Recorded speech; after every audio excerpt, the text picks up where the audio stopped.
In the heart of an electrified arena, a crowd roared, the air thick with anticipation.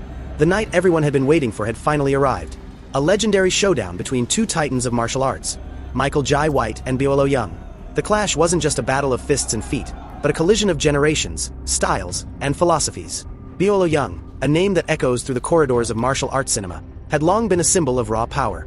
Famous for his iconic roles in classics like Enter the Dragon and Bloodsport, Bolo embodied an unrelenting force, a human juggernaut built from a lifetime of bodybuilding and traditional Chinese martial arts. His style was ferocious and direct, a blend of Shotokan karate and his own brand of kung fu, rooted in sheer strength and overpowering his opponents through explosive strikes.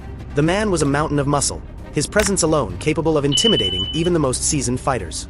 But Bolo wasn't just muscle. His experience was his greatest weapon. Years of cinematic battles and real-world martial arts training had honed his instincts to a razor's edge. His hands, like steel hammers, struck with a calculated fury, and his defense was an impenetrable wall. However, age, as it does to all warriors, had begun to temper his speed.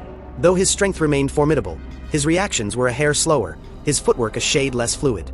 It was a subtle but significant chink in the otherwise indestructible armor.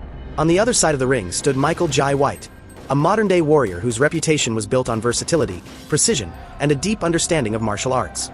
A holder of multiple black belts in various disciplines, including Shotokan, Taekwondo, and Kyokushin karate. Michael wasn't just a fighter, he was a strategist. His movements were fluid, a seamless dance of offense and defense, blending traditional forms with modern combat tactics. Michael's greatest strength was his adaptability. While Bolo relied on raw power, Michael's fighting style was a symphony of speed, agility, and counterattacks. His striking precision allowed him to exploit the smallest openings, and his footwork made him a difficult target. Yet, even Michael wasn't without his own vulnerabilities. At times, his strategic mindset could slow his reactions, as he often sought to calculate his opponent's next move rather than relying solely on instinct. In a fight against someone as relentlessly aggressive as Bolo, that split-second hesitation could prove costly. As the fight commenced, the atmosphere was electric. Bolo, true to his nature, opened with a thunderous charge, his fists a blur of raw force. Michael, nimble on his feet, sidestepped, countering with a swift roundhouse kick that clipped Bolo's shoulder. The crowd erupted. This wasn't just a clash of power and speed, it was a dance of two masters, each testing the other's limits. Bolo's strikes were relentless, each punch like a battering ram aimed to break through Michael's defense. But Michael's agility was his shield, darting in and out, landing calculated blows to Bolo's ribs and legs. It was clear Michael's strategy was to wear Bolo down, chipping away at the foundation of his strength. Midway through the bout, the tide began to turn. Bolo, growing frustrated, swung wide, a momentary lapse in his normally tight defense. Michael seized the opportunity, delivering a punishing sidekick to Bolo's knee, forcing the giant to stagger. Sensing the shift, Michael pressed forward, his strikes coming faster, sharper. A spinning back fist connected squarely with Bolo's jaw, a rare sight, the unyielding titan momentarily stunned. In the final moments, it became a battle of wills. Bolo, fueled by sheer tenacity, launched a desperate series of attacks.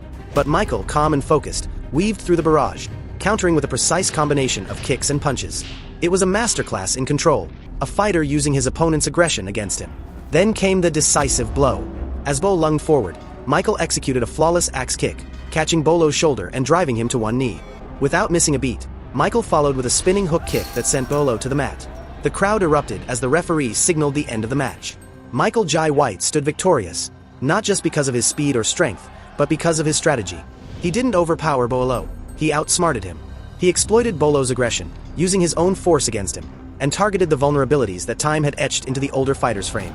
The fight was more than a contest of martial arts prowess. It was a lesson in discipline, adaptability, and respect. As Michael extended a hand to help Bolo to his feet, the arena roared once more, not just for the victor, but for the honor and legacy both men had displayed. In the end, it wasn't about who was stronger or faster. It was about who could harness their strengths and overcome their weaknesses. And on that night, Michael Jai White proved that the mind, as much as the body, is the ultimate weapon.